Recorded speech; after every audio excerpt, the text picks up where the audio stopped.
Look harder.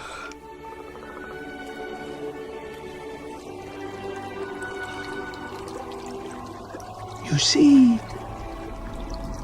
he lives in you.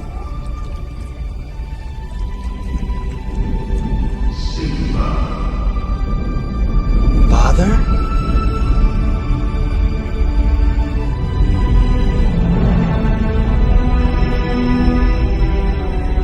Simba, you have forgotten me.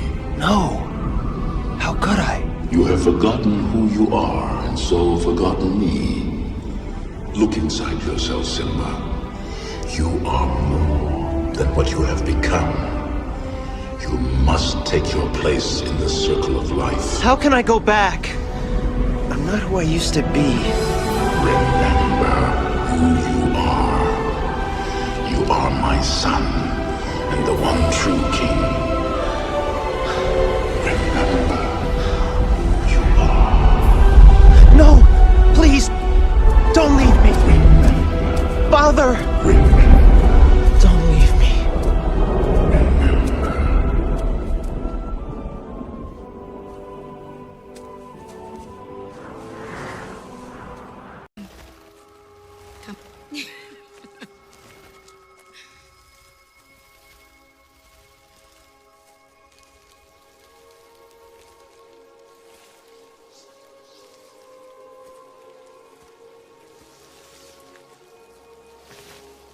This is a place for prayers to be heard, and sometimes answered.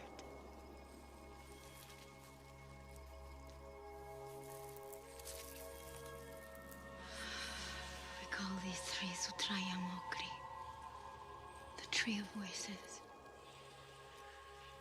The voices of our ancestors.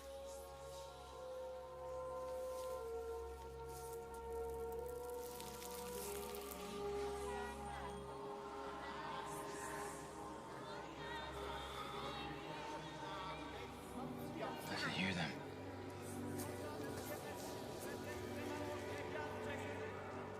They live, Sheikh. Within Awa.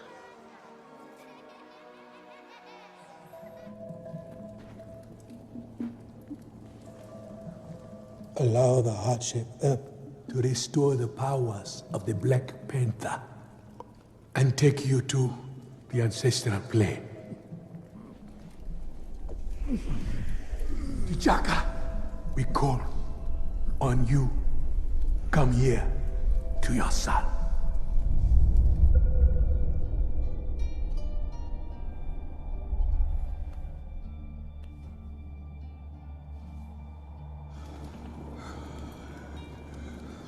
Mako.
Baba, Onyanawan.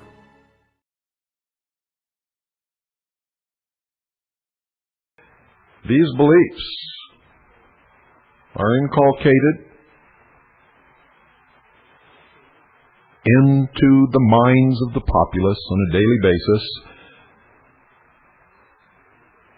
through television, through movies, through the things that you're taught in school.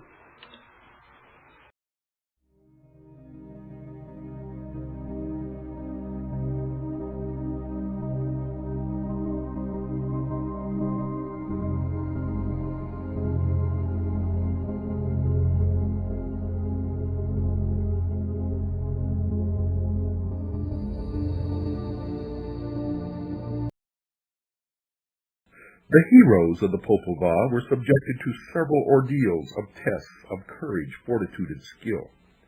The seventh test took place in the House of the Bat.